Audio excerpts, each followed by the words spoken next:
Shalom. This is Truth is Everlasting, Lion's Den. I am Yahweh Sap. I camp out with Lion Den, Hawan Ben Yashawat in Jacksonville, Florida.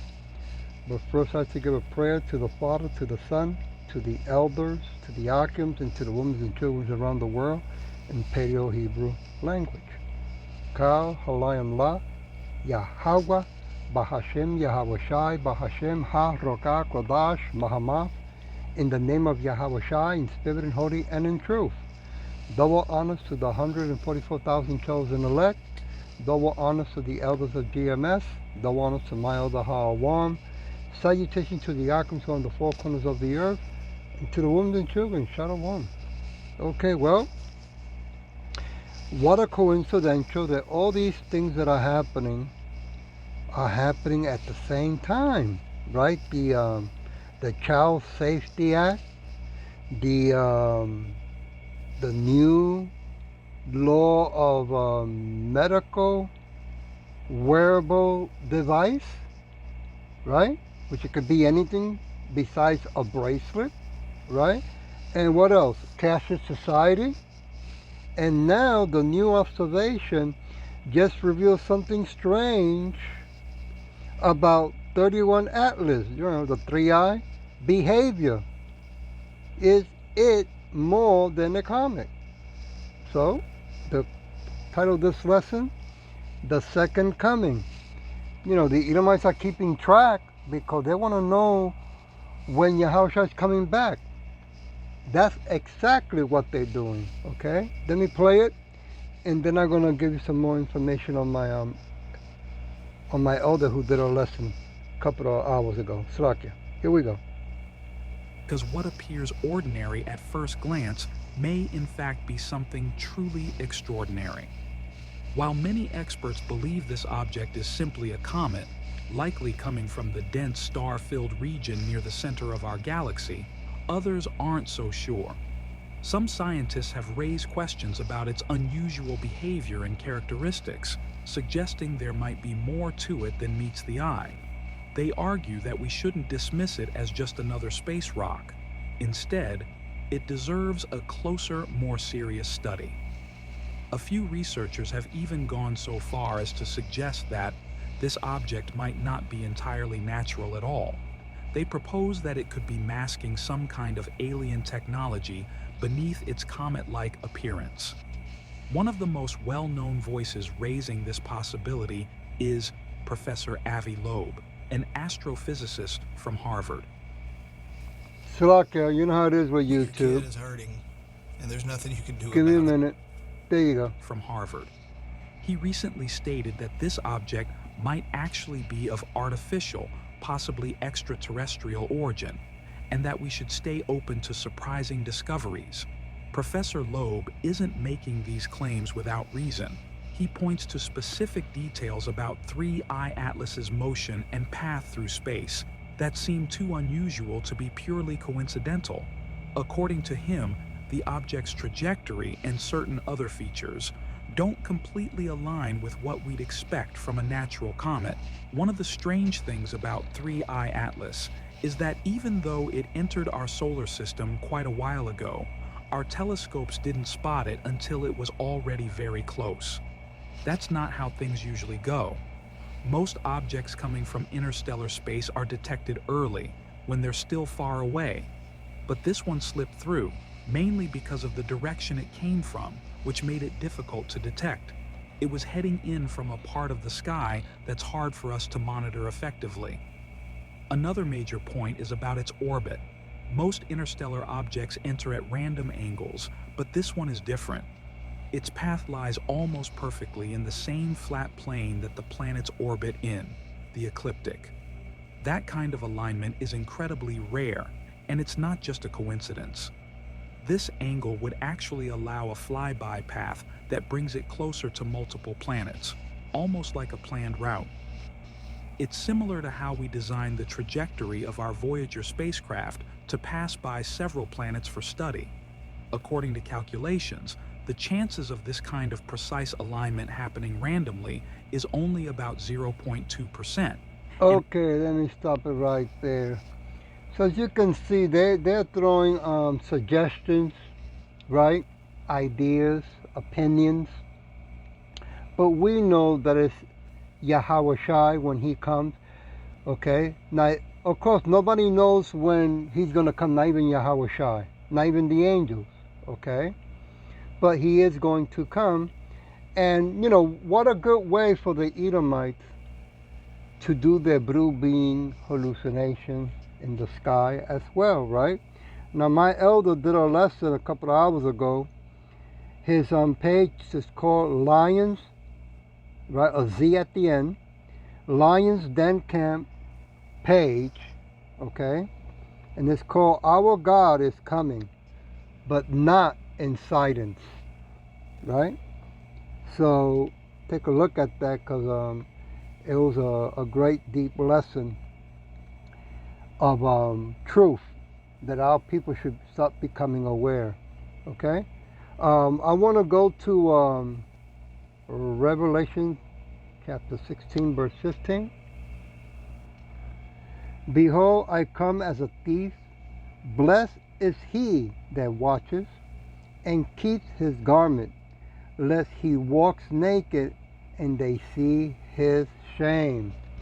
Now, garment is talking about doing the work, right? This goes out to the so-called Negros, Latino, Americans, and speckled birds, okay? To stop participating in these pagan holidays, right? Stop following what the wicked heathens that are in power tell you what to do or what to put in your body, right? Now remember that this device that they want to put in our wrist is not only to collect information, but to collect data, right?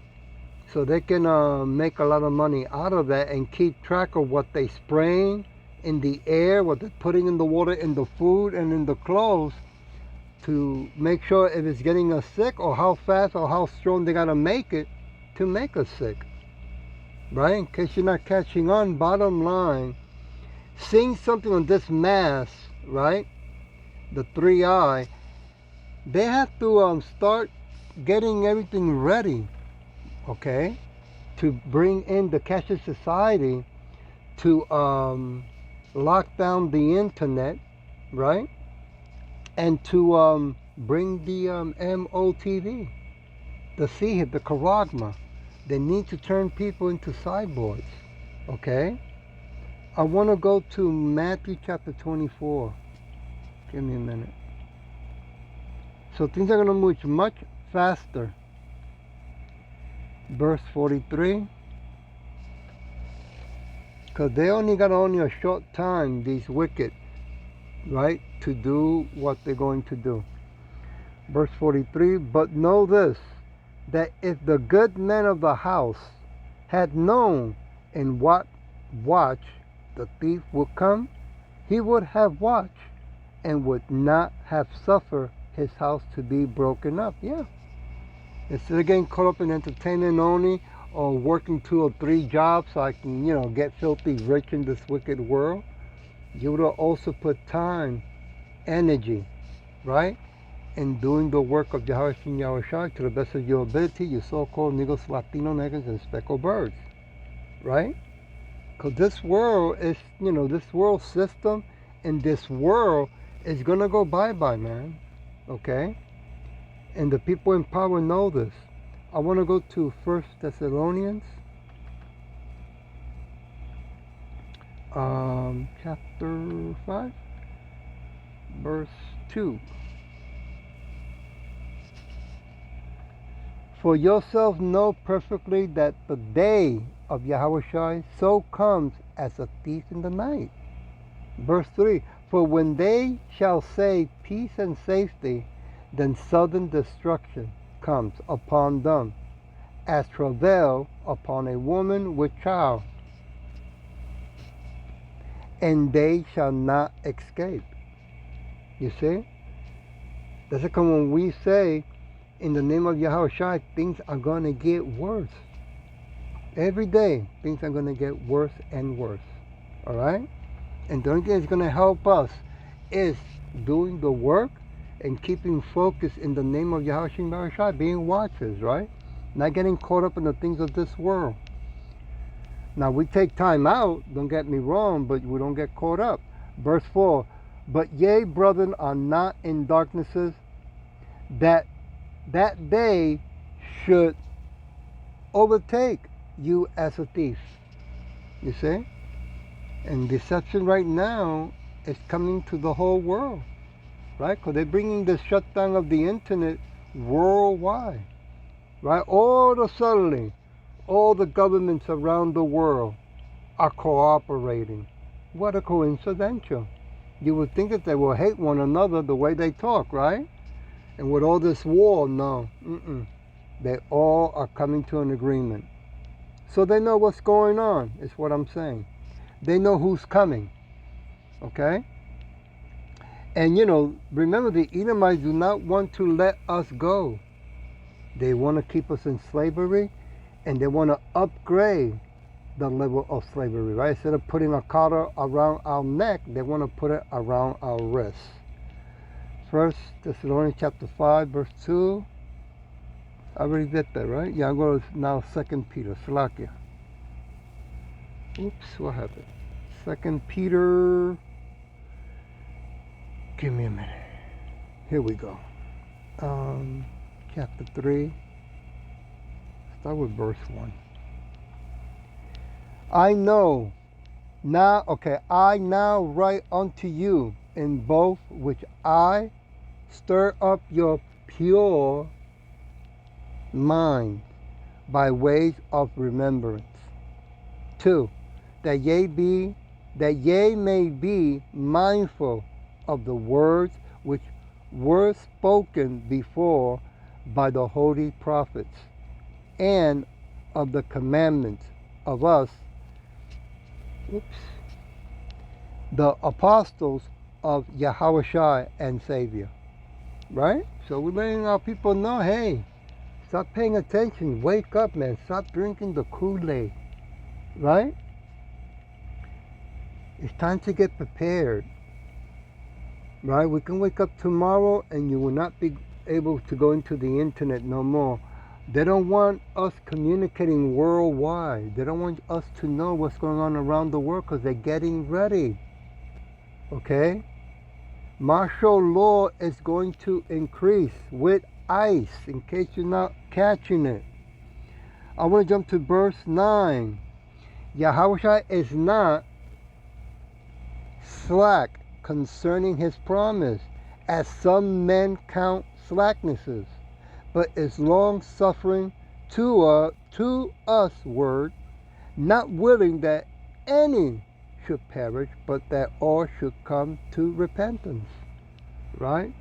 Now, of course, that's not going to happen because he's only coming for the 144,000 chosen elect, which is all men that will receive a new perfect body with spiritual powers, Superman powers, right? And I hope and pray that I'm one of them. And he's also coming for 1/3 of men, women, and children. Right? 2/3 are going to be left behind because they're going to participate in taking the MOTV and protecting the people in power and dying for them. Verse 10, but the day of Yahushua will come as a thief in the night, in which the heavens shall pass away with a great noise, and the elements shall melt with fervent heat. The earth also and the work that are therein shall be burned up. Yeah, because everybody's going to see those missiles from Russia and China, Iran and other countries, right? They're all fighting to be the head power of the whole world with technology. So they are going to help each other, yeah, for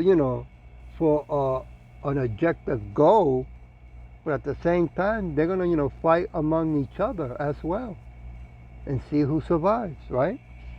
They're going to throw the dice. That's how crazy and desperate they are. I want to go again to First Thessalonians chapter 5, verse 17. Pray without ceasing. In everything give thanks, for this is the will of Yahweh, in Yahweh Shai concerning you. 19. Quench not the spirit, right? So don't be thirsty to the point where you don't want to, do the work or study to the best of your ability, right? Verse 20, despise not prophesying. 21, prove all things. Hold fast that which is good. 22, abstain from all appearances of evil. Verse 23, and the very power of peace sanctify you wholly, and I pray Yahweh your whole spirit and soul, body be preserved blamelessness unto the coming of Yahweh Shai. When our people hear this, oh, remember, who can be blameless? Well, not in this body, right? We all have sinned short of the glory. But doing the work to the best of our ability in the name of Yahweh Shai, He will be the one that will go to the Father, our Father Yahweh, right? And say, hey, they are clean, right? So if you receive it, you receive it. If not, it's not for you. I want to go now to Isaiah chapter 60. Give me a minute. Verse 21. Thy people also shall be all righteous. They shall inherit the land forever. The branches of my planting, the work of my hands, that I may be glorified. So you see, Yahweh Shai is in control of everything. As long as we keep following Yahweh Shai, whatever we're going to go through, right? It's like, when you go through a serious pain in your life that you think you're not going to make it, or it comes to the point where, you can't take it no more, you say, okay, well, let it be what's going to be, right? But we don't surrender just because of the pain. We call out in the name of Yahweh Shai to give us strength and to endure, right? Because these Edomites, boy, are they going to get real ugly pretty soon. Verse 21, thy people, verse 22, Slakia, a little one shall become 1,000, and a small one a strong nation. I, Yahweh Shai, will hesitate it in his time. So knowing that by suffering in the name of Yahweh Shai, it's going to also bless our children, our family, even though they don't see it, right? I'm going to leave it with Isaiah chapter 41, I'll start with verse 10. Give me a minute. Fear thou not, for I am with thee. Be not dismayed, for I am thy God. I will strengthen thee, yea, I will help thee, yea. I will uphold thee with the right hand of my righteousness. Woo! See, that's what we got to hold on to the end. Verse 14, fear not thou worm Jacob, and ye men of Israel. I will help thee, Salakia, said Yahweh Shai, Yahweh, and thy Redeemer, which is Yahweh Shai, the Holy One of Israel. So I'll leave it with verse 15. Behold, I will make thee a new sharp thrashing instrument, having teeth. Thou shalt thrash the mountains and beat them small, and shall make the hills as chaff. Now, what is talking about there? Well, when we get that new spiritual Superman power and new perfect body, we're going to come back down and remove the people in power out of power. And remove their kingdom, their world system off the face of the earth. See? So I hope that this was edifying. And with that, I'll say, Shalom.